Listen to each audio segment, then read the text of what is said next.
Well, I've been involved in education for about 20 years myself, mainly at third level where I was teaching theology and later director of a college.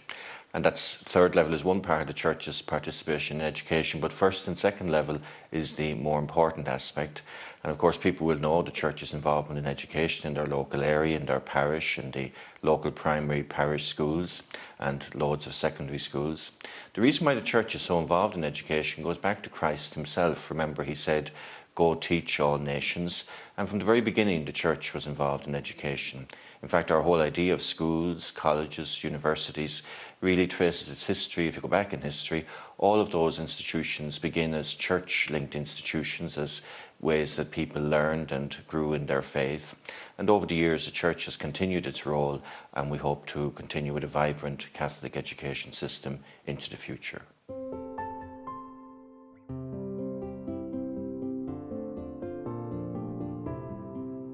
In fact, if you think about it, it has an absolutely enormous impact. I was talking to a priest recently who said that he thought that up to 1/3 of his time was actually devoted to working with the schools in his locality.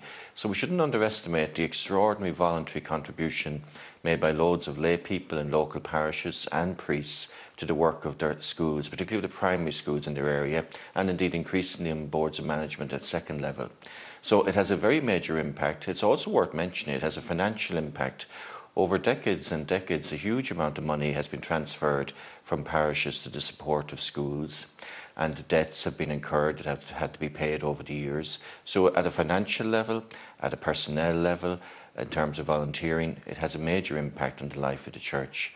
And then on the other side, of course, the church wants to be involved because without education, without the formation of young people, the life of the church would not be what it should be.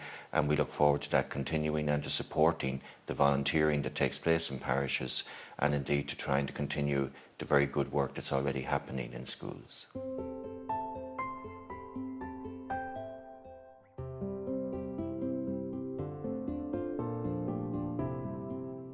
Everyone knows that we're living in a time in Ireland, particularly of rapid social, cultural, economic change, which of course in one sense can be threatening for people, but in another way is also an opportunity and provides various opportunities, not least in the world of education.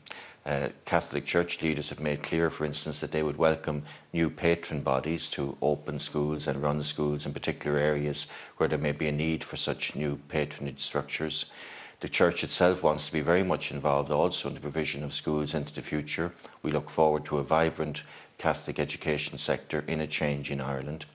And what people should remember most of all in this regard, the primary issue in regard to the provision of schools is parental rights. Parents are the key educators of their children. We need to be in contact with parents, to dialogue with them, to speak with them about what they want with regard to their children. It's very clear that a lot of parents want a Catholic education. Some parents will want other types of education, and the state should provide for these various approaches to education, and the Church wants to work in partnership with other groups in the provision of education into the future.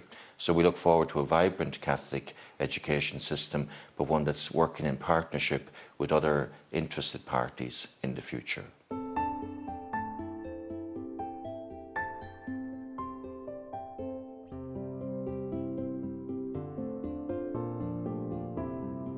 The Catholic Church in Ireland has now, in the autumn of 2009, set up a new body for the support of Catholic education. It's called the Catholic Schools Partnership. And maybe the word to emphasise in that is partnership. What we want is partnership between the various bodies, which are many, which work in the church. There are religious congregations working in education, dioceses working in education. There are various trustee bodies, and all of these have made their own very important and diverse contribution. And we certainly do not want to amalgamate all of these, but we do want them to work together in a more vibrant and dedicated way. So this partnership intends to do that, but also we need to work with all the other interested parties in education, and we hope to provide in the Catholic Schools Partnership a unified Catholic voice so that we can have an interesting and vibrant dialogue with other interested parties in the area of education, and therefore provide for the future of education in Ireland.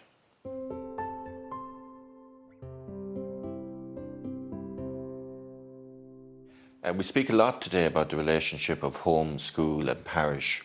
Traditionally, in the Irish Catholic Church in particular, we've placed a huge amount of emphasis on school, and we've actually demanded a lot of schools in terms of religious education, in terms of preparation for the sacraments and so on. And it needs to be acknowledged that our teachers, our boards of management, the parents' involvement in school, it has been really a wonderful contribution, and we'd like to highlight in particular the extraordinary contribution of teachers. But in the future there will be need, not least because of cultural changes, for home and school and parish to work in a more dynamic relationship together. Not least because, as we continue to emphasise, parents are the primary educators of their children.